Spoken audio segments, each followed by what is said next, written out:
It was their third wedding anniversary, which also happened to be Anya's mother's birthday gala.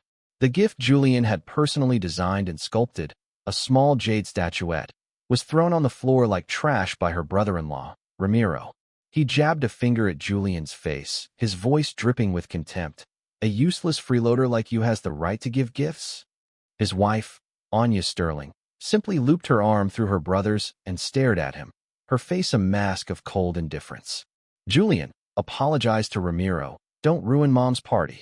In that instant, a siren blared in his head. DCHI. She Ultimate Doormat Awakening Truth or DARE system is now bound. DARE mission issued immediately. Walk up to your wife's archnemesis, Serafina Frost, and kiss her on the lips. Reward: God-tier sculpting skill and 5 million in cash. Julian glanced across the ballroom at the woman in question, a regal, ice-cold figure deep in conversation. Then he looked back at his wife, who was waiting for him to kneel and apologize. Done. The light from the crystal chandeliers in the hotel ballroom stabbed at his eyes. On the floor, shattered in a pool of sticky sauce, was the small longevity peach Julian had spent 3 straight nights carving from a piece of rare, old-stock Wyoming jade. It looked like a pathetic joke. The other gift he'd prepared for his mother, a tranche of homemade, traditional bouillabaisse he'd meticulously simmered for hours, had been slapped out of his hands by Ramiro. Scalding hot soup splashed across the back of Julian's hand, the pain sharp and searing. Ramiro pointed at his nose. A useless freeloader like you has the right to give gifts. A ripple of soft, mocking laughter spread through the surrounding guests. They were all members of Boston's elite here to watch this sterling family drama unfold. Julian looked at Anya, his wife. She was wearing a champagne-colored couture gown tonight, making her look elegant, beautiful, and utterly alien. She was dabbing a small grease spot on Ramiro's suit with a napkin, her movements precise and careful. She didn't look at the red, swollen burn on his hand. She didn't look at the shattered pieces of his hard work on the floor. After cleaning his suit, she finally lifted her head to speak to him. Julian apologized to Ramiro. Her voice was as cold as the air conditioning humming through the grand ballroom. Don't ruin Mom's party. For 3 years, Julian had married into the Sterling family, working himself to the bone, and this is what he got in return. A pang of pain seized his heart, so intense he could barely breathe. He thought he had grown numb to it all, but it turned out he could still feel the hurt.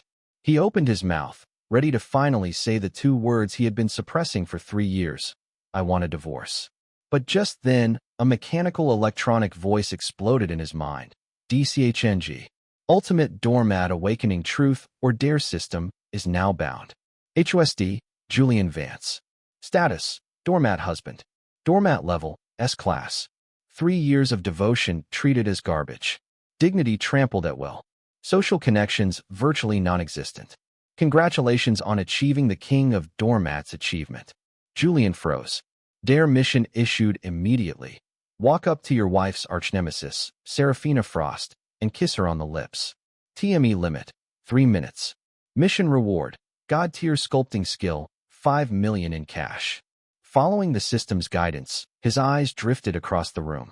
Not far away, a woman in a long black velvet dress was holding a glass of champagne, talking to another guest. She was tall and slender, with an aura of cool elegance. Just by standing there, she had become the center of attention. Serafina Frost, the other queen of Boston's business world, and his wife Anya's bitter rival since their school days, a feud that had lasted for over a decade. The rumor was that whenever the 2 of them were in the same room, the temperature dropped by 20 degrees. Kiss her? That was basically public suicide. Seeing him hesitate, Anya's brow furrowed even deeper. Julian, are you deaf? She snapped. I told you to get on your knees and apologize to Ramiro. She emphasized the words on your knees, each one a poison nail. Julian clenched his fists. His phone buzzed in his pocket. It was a notification from his banking app. Your checking account balance is 98.50. He laughed. It was a hollow, bitter sound. He touched the searing burn on his hand, then glanced again at the ice queen across the room. 5 million, a god-tier sculpting skill. Weren't money and the chance to restart his sculpting career the very reasons he'd swallowed his pride for these past 3 years? To hell with dignity. It was long gone anyway. As Anya's impatient hiss echoed in his ears, Julian finally moved. She, Ramiro, and her mother, Eleanor Sterling, all watched, impressed and smirked, assuming he was finally caving, their faces lighting up with the smug satisfaction of victors in a play only they enjoyed. But he didn't walk toward them. He cut straight through the crowd, heading directly for Serafina Frost.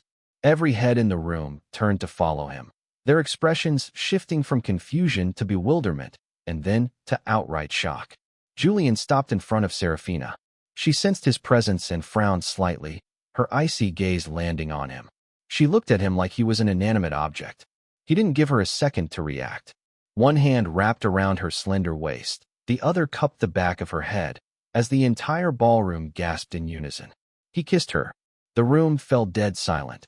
Time seemed to freeze. Serafina Frost's lips were soft, cool, and tasted faintly of sweet champagne. Her entire body went rigid, her beautiful, sharp, almond-shaped eyes wide with utter disbelief. 3 seconds later, slap.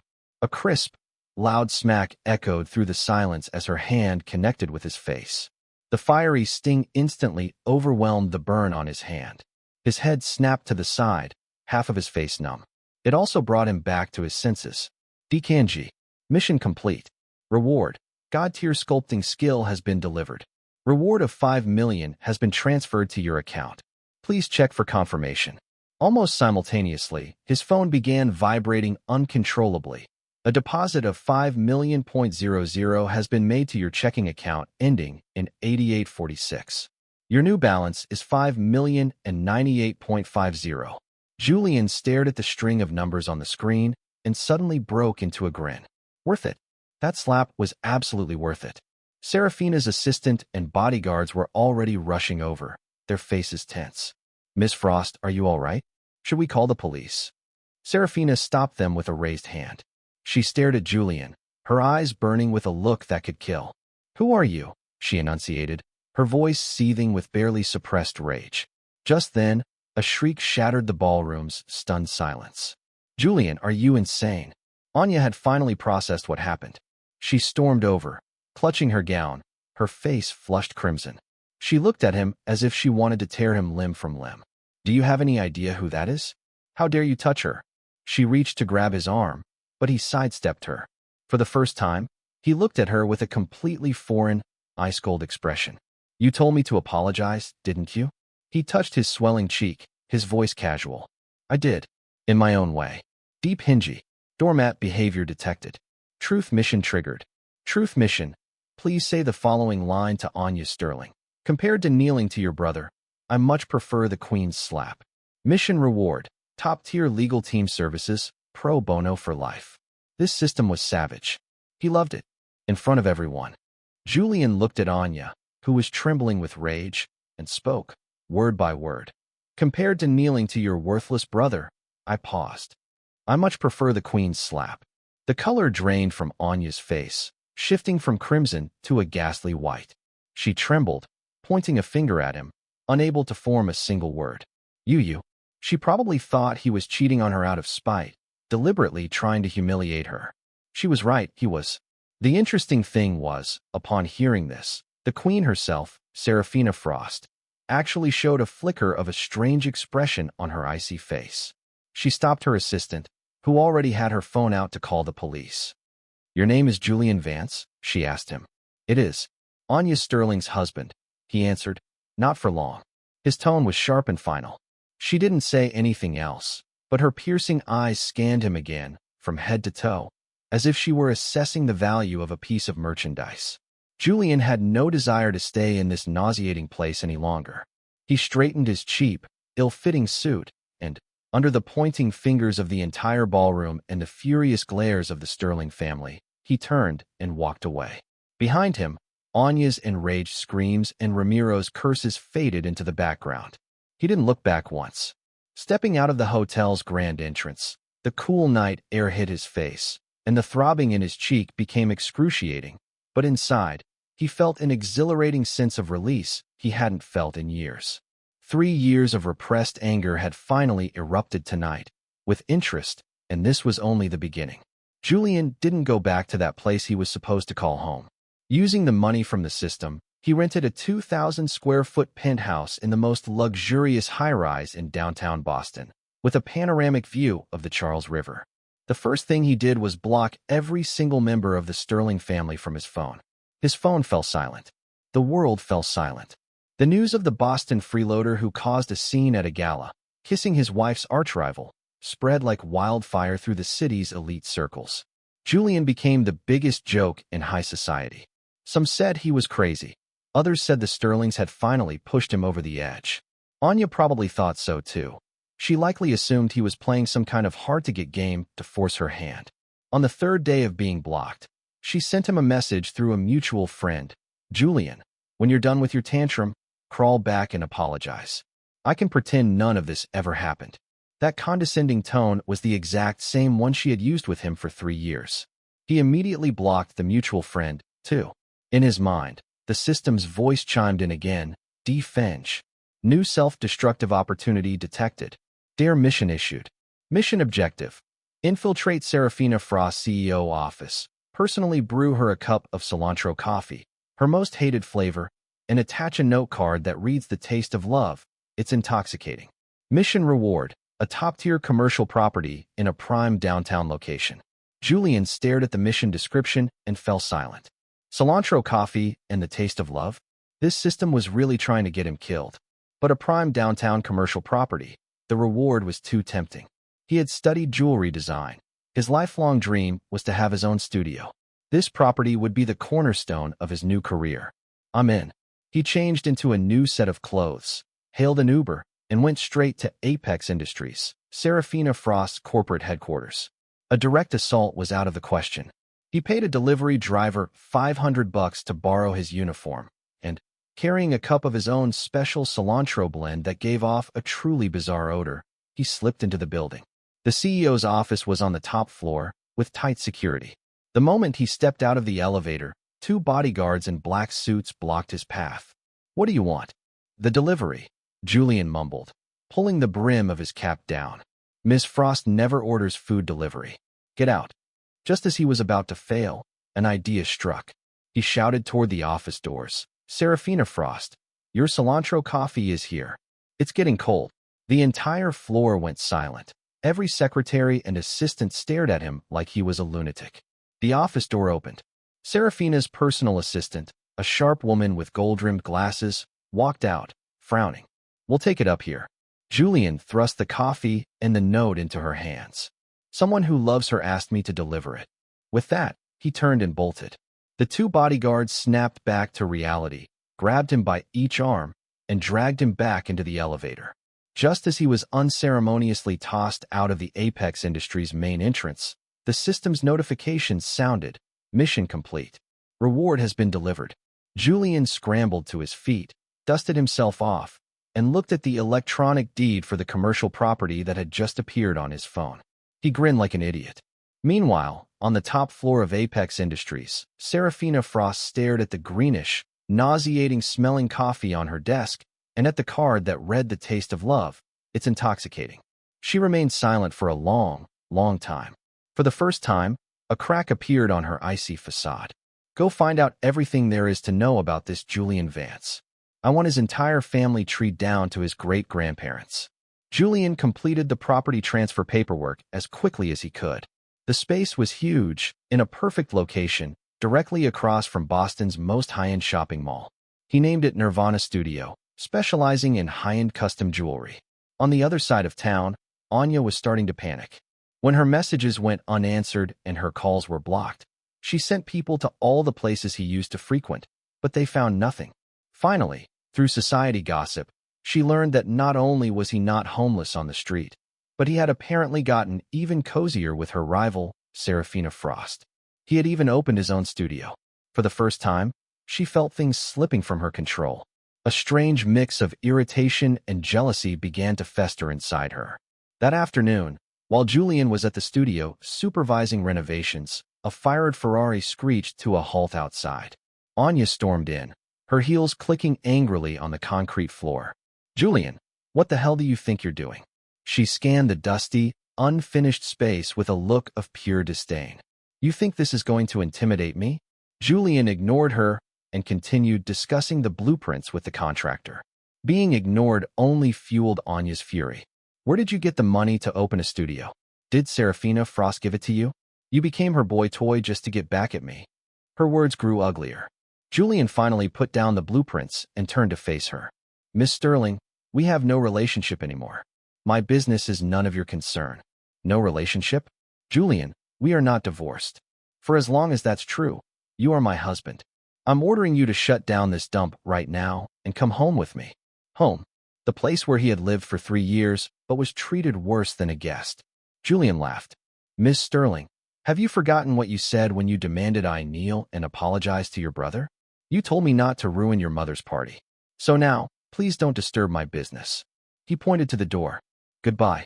Anya's face cycled through shades of purple and white. She had probably never imagined that the man who had been utterly obedient for 3 years would ever speak to her with such a tone. Her chest heaved with rage. Fine, Julian. Just fine. Let's see how long you last without the Sterling family support. She stomped her foot in fury, turned on her heel, and left. Watching her storm away, Julian felt nothing. Some things, once broken, can never be put back together. Their marriage was one of them. The long, painful journey of regret was just beginning for her. She just didn't know yet what kind of inferno was waiting. The studio renovations were completed quickly. 2 weeks later, Nirvana officially opened. The opening day was completely dead, not a single customer. It was to be expected. His reputation in Boston's high society was already in tatters. A useless husband who lived off his wife. A madman who kissed his wife's nemesis. Who would trust him to design anything good? Julian wasn't in a hurry. He spent his days in the studio sketching designs and carving wax models, enjoying the peace, until a news headline shattered that peace.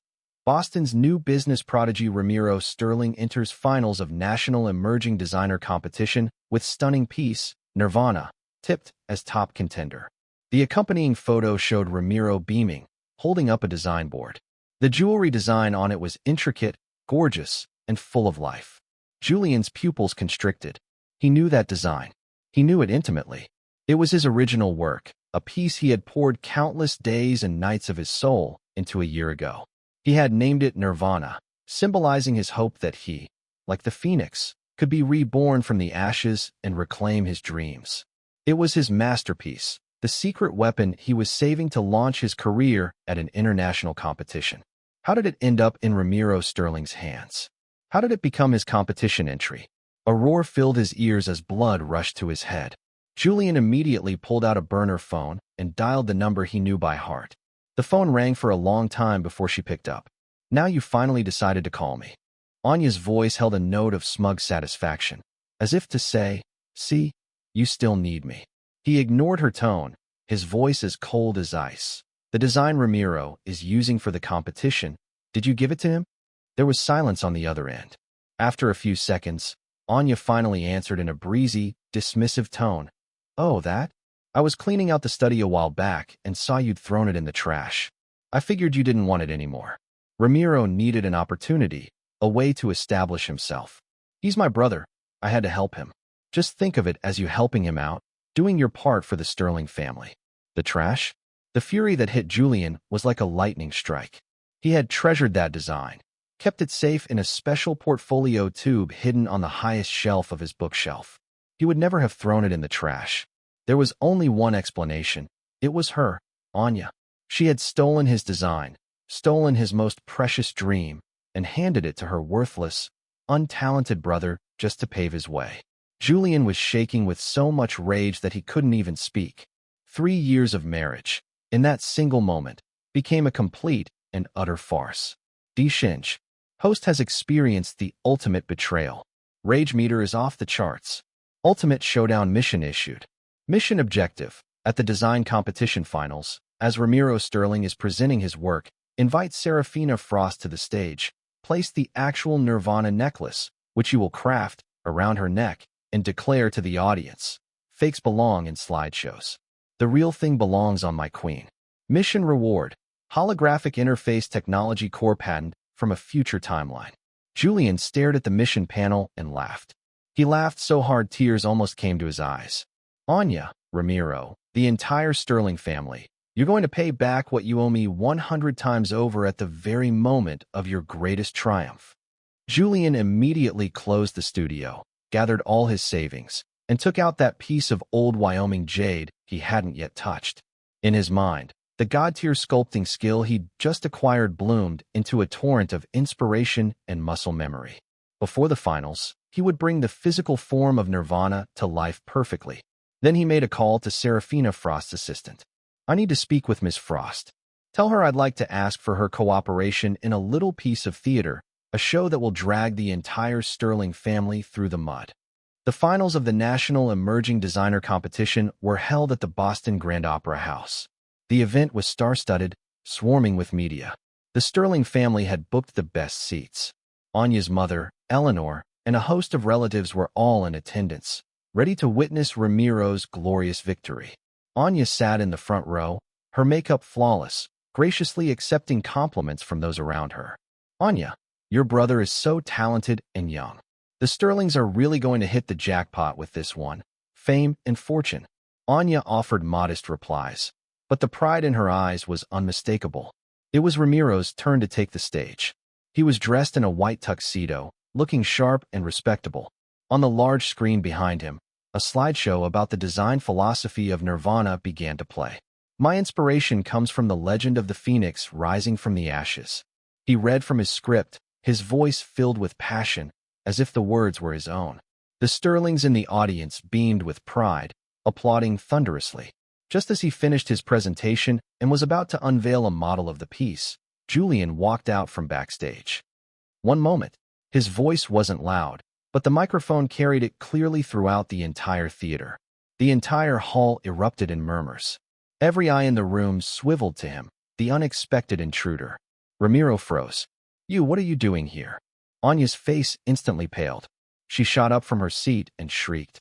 Julian, what do you think you're doing? Get off that stage.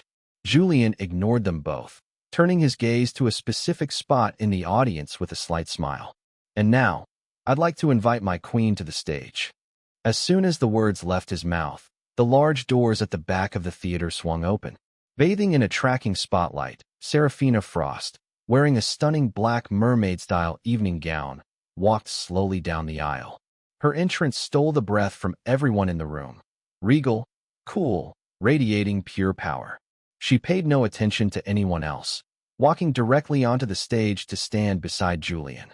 The audience absolutely lost its mind. Isn't that Serafina Frost from Apex Industries? What's she doing here, and with Julian Vance? What in the world is going on? Anya's face was now as white as a sheet.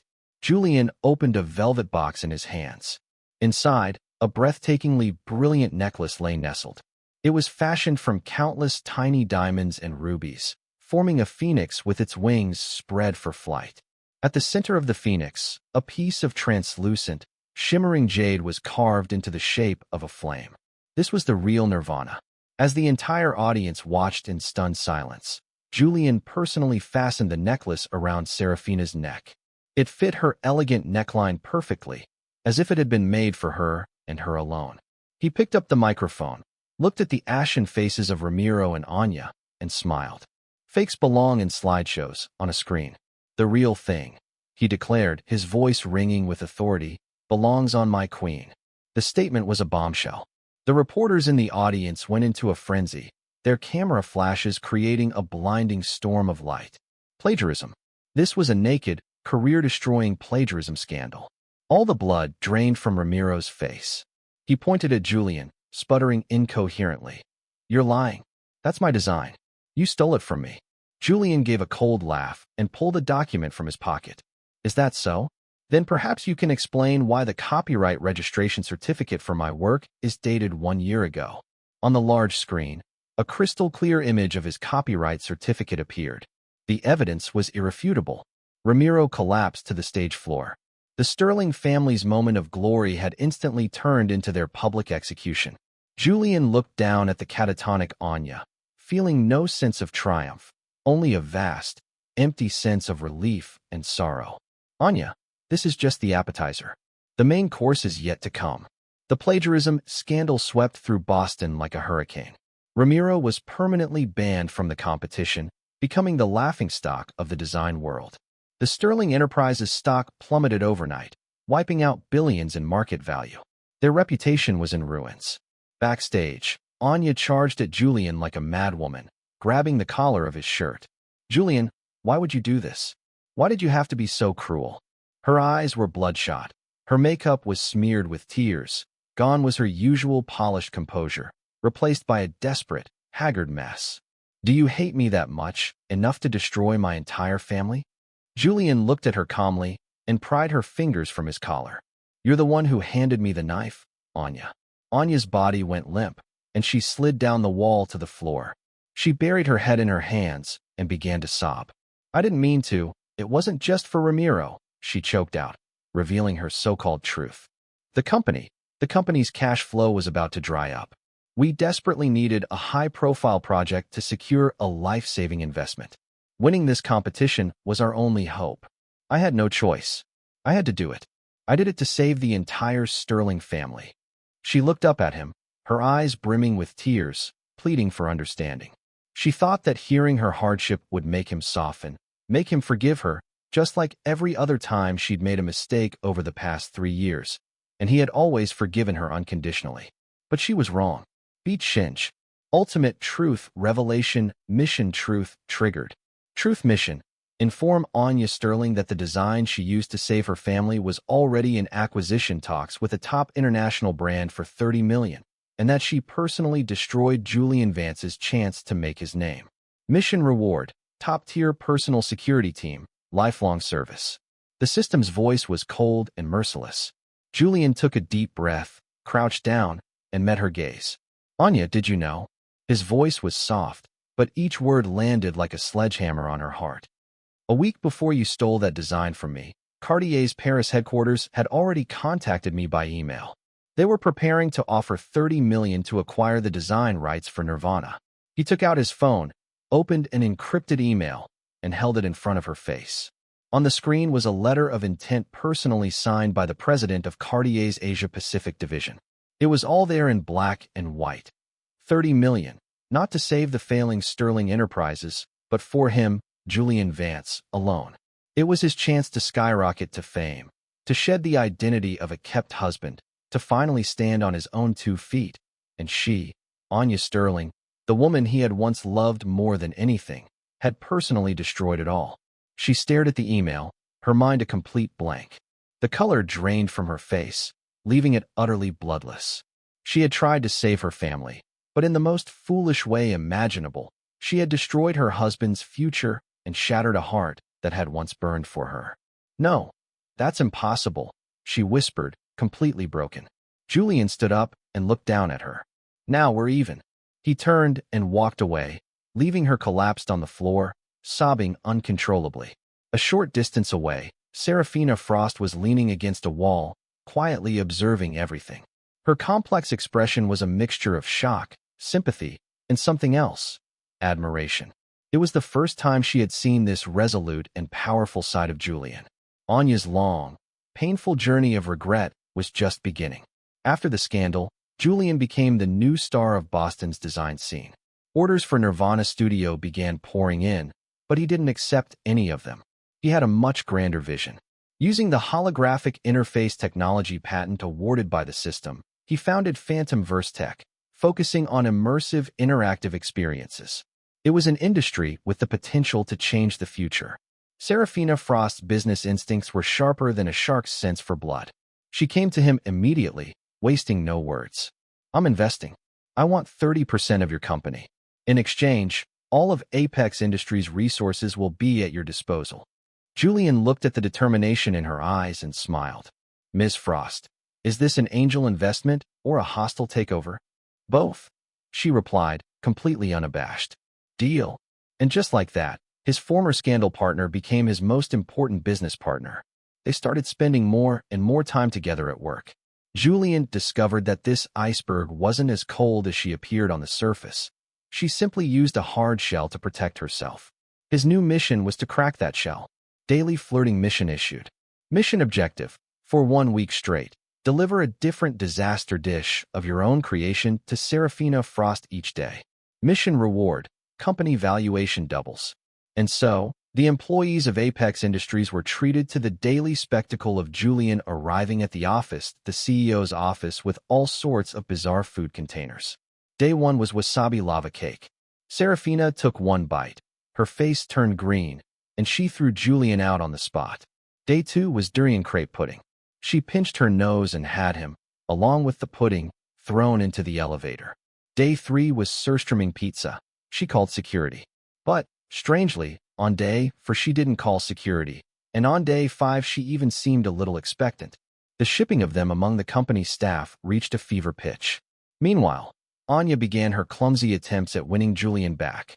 She called him dozens of times a day and sent hundreds of apologetic texts. He ignored them all. She started acting like Julian used to, cooking meals and waiting for him outside his office building. He had his assistant throw the food away. She refused to leave and would just wait downstairs, and so she had a front row seat to see Serafina Frost's white Bentley pull up at the same time every evening. She watched Julian get into the car, laughing and talking with Serafina as they drove away. Anya would just stand there, watching the taillights disappear, consumed by a maddening jealousy. She was finally beginning to understand what and who she had lost. Back at home, she unleashed her fury on her precious brother, Ramiro, for the first time, freezing all his bank accounts and kicking him out of the house. Before long, Serafina and Julian joined forces to win the contract for the new Smart City holographic interface project in the Boston Seaport District. It was a project the Sterlings had dreamed of but could never attain. At the celebration dinner, Julian was the man of the hour. Anya, meanwhile, could only catch a blurry glimpse of his profile in the corner of a business news segment.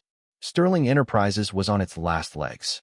The blow from the scandal combined with losing the project had pushed the already precarious company to the brink.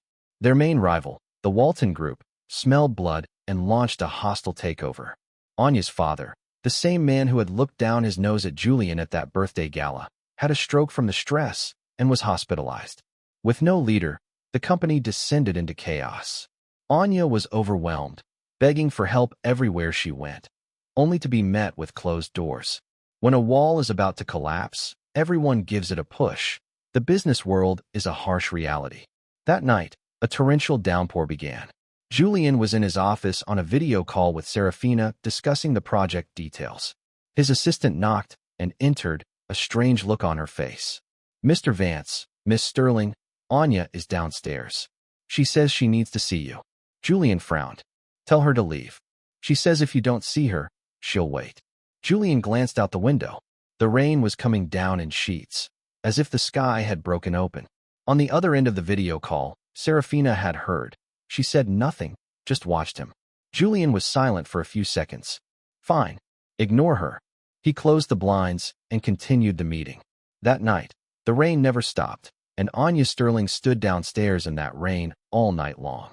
The next morning, when Julian came down, she was still there, soaked to the bone, her face deathly pale, her lips blue. She looked like a ghost abandoned by the entire world. When she saw him, her eyes lit up and she staggered toward him. "Julian," her voice a ragged, unrecognizable whisper. Please help the Sterling family. I was wrong. I know I was wrong. If you'll just help us, I'll do anything." She had shed every last bit of her pride, begging him like a commoner. Just then, Serafina's car pulled up silently beside him. The window rolled down, revealing her flawless face. Julian ignored Anya, pulled open the car door, and got in. As the window slid back up, it blocked out Anya's despair-filled face. In the rearview mirror, he saw her collapse to her knees in the rain, sobbing her heart out. Dichinji, host faces the ultimate choice. A. Stand by and watch as the Walton Group devours Sterling Enterprises, leaving Anya in total despair. Phantom Verse Tech market cap will exceed 100 billion. B. Intervene and acquire Sterling Enterprises, personally taking control of Anya and her family's fate. Reward, skilled Grand Master level business negotiation. Julian didn't hesitate for a second. I choose B. Serafina glanced at him. Still have a soft spot for her. Julian smiled. It was a smile laced with a chilling cruelty. No, I just enjoy collecting trophies. He took out his phone and called his investment team. Initiate Project Checkmate. Targets, the Walton Group and Sterling Enterprises. He didn't want to watch her be destroyed. He wanted her and the entire Sterling family to bow before him. The market is a battlefield. With the Grandmaster-level business negotiation skill, it was like he had activated God mode. Every weakness of both the Walton Group and Sterling Enterprises was laid bare before him. He worked with Serafina to launch a brutal assault on the Walton Group in the capital markets, while simultaneously sending his people to approach the terrified shareholders of Sterling Enterprises with a savior's offer. He pulled them in, divided them, threatened them, and bribed them. In just 1 week, the Walton Group's alliance crumbled, and they were left struggling to save themselves. Meanwhile, Julian acquired over 60% of Sterling Enterprises shares at a price so low they couldn't refuse. He was the new undisputed owner of Sterling Enterprises. The final acquisition agreement required Anya's signature as the legal representative. The signing was to take place in the chairman's office at Sterling Enterprises, her father's old office. Julian sat in the large leather chairman's chair, watching Anya walk in. She had lost a lot of weight. Her face was ashen, her eyes hollow. "Did you come here to laugh at me?" she asked, her voice hoarse. "I came to sign a contract." Julian pushed a file across the desk to her. She picked up the pen, her hand trembling so badly she couldn't write a single complete letter after several attempts. "Julian, are you going to wipe out the Sterling family completely?" She looked up, tears welling in her eyes. "My father is already in the hospital. Can't you just let us go?" Julian didn't answer her. Instead, he pushed another contract in her direction. It was a new employment agreement. "The acquisition can go through," he said, his voice devoid of any emotion. "On one condition, you, Anya Sterling, must remain as the general manager of Sterling Enterprises. You will work for me for 10 years. Your annual salary will be 1. Anya looked up, her face a mask of humiliation and disbelief.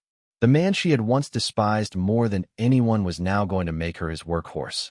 This was a fate worse than death. She stared at him, and Julian stared back at her. The air in the room felt solid. After a long moment, she let out a bitter laugh, a tear sliding down her cheek.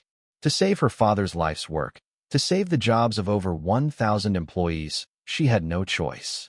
She took the pen and signed her name on the contract that was, for all intents and purposes, an indenture of servitude. Anya Sterling.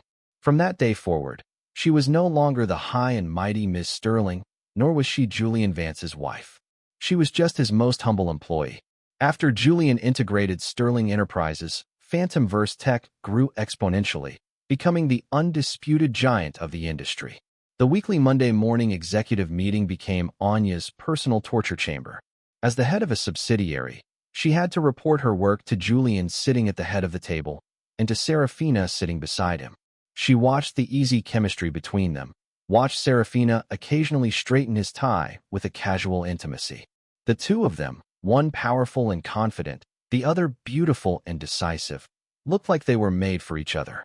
The last embers of defiance in her heart were finally extinguished. She began to work herself to the bone, punishing herself, trying to repay the debt she owed him. She became quiet, reserved, but also more professional and capable. Under her management, Sterling Enterprises miraculously began to turn a profit. Life seemed to be settling into a new normal, but there are always fools who want to disrupt the peace. Ramiro, having been kicked out of the family, had burned through all his money and decided to come looking for trouble. He brought a few thugs with him to the Phantom Verse Tech building, shouting that he was going to destroy Julian. "Julian Vance, you ungrateful bastard, get your ass out here." The commotion drew everyone's attention in the main lobby. Anya and Serafina both rushed down to see what was happening. Julian walked out of his office, unhurried. "Deke Shinji. Low-level provocation detected. Dare mission issued. Mission objective, defeat all thugs using only a single slipper. Mission reward, Grandmaster-level combat." Julian looked at the flailing, screaming Ramiro and smiled. He casually picked up a plastic crock from beside the security guard's desk and weighed it in his hand. "John Wick uses a pencil, I use a crock. Seems reasonable." Before the shocked eyes of Serafina and Anya, Julian lunged forward. Dodge, block, strike. The techniques of Grandmaster-level combat flowed through him. His movements were fluid, and while they may have looked absurd, every strike was precise. Smack, fack, slap. The sound of a crock hitting a face was surprisingly crisp and satisfying. In less than a minute, All the thugs, including Ramiro, were writhing on the floor, groaning in pain. Julian tossed the crock aside and dusted off his hands. He turned to a completely dumbfounded Serafina and winked. Impressive, right? Serafina stared for a few seconds, then finally let out a snort of laughter. The sound was like an iceberg melting, like a field of flowers blooming in an instant. Beside her, Anya looked at the powerful, confident, and surprisingly witty man before her, and her eyes dimmed. She finally understood with crushing certainty. She had lost him forever. A year later, at the Sterling Enterprises annual review meeting, Anya presented a flawless financial report. Under her leadership, the company was not only profitable again, but was performing even better than its heyday. After the meeting, she came to Julian's office. She placed a file on his desk. It was a letter of resignation and a divorce agreement, which she had already signed.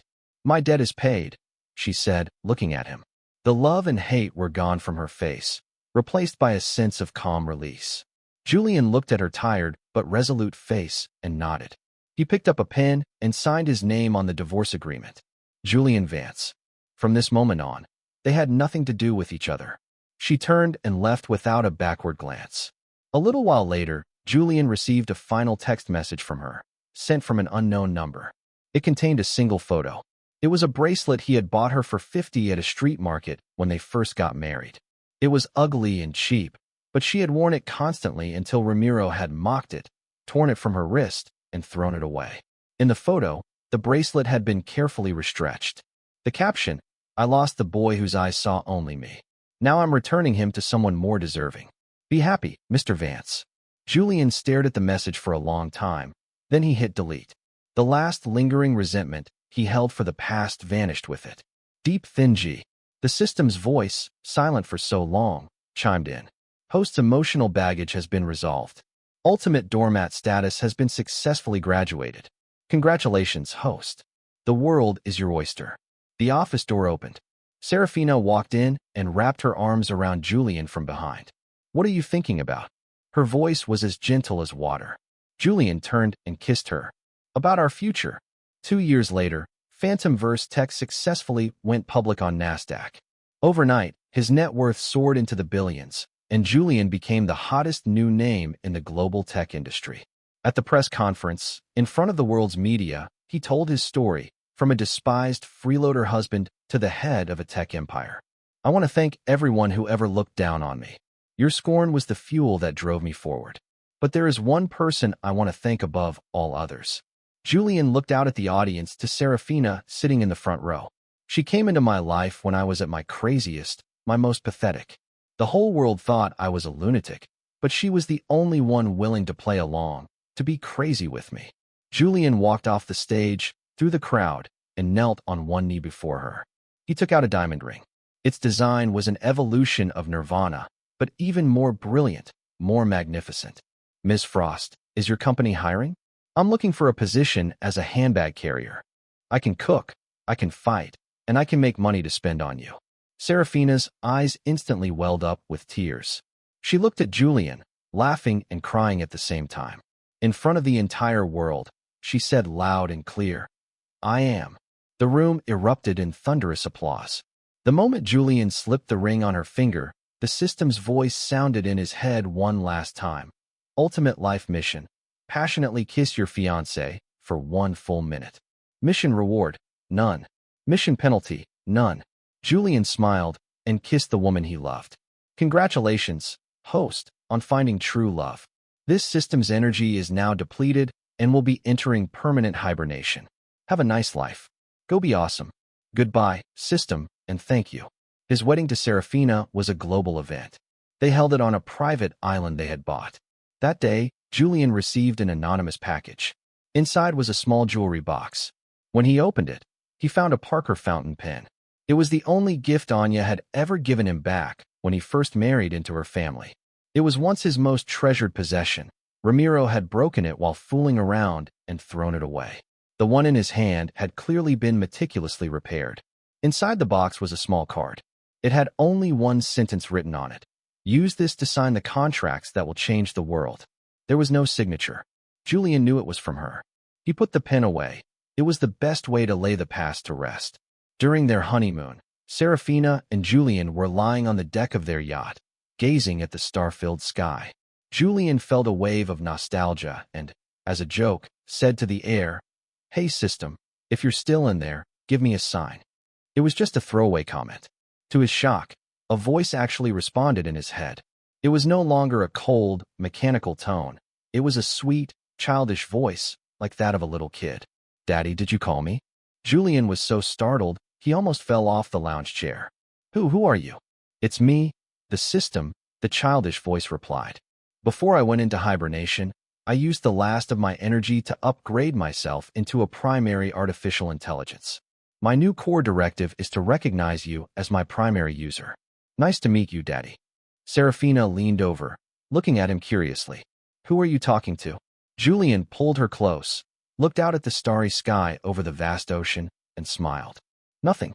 Just saying hello to our first child. The one who's going to help us change the world." His story was over, but a new, much wider world was just beginning.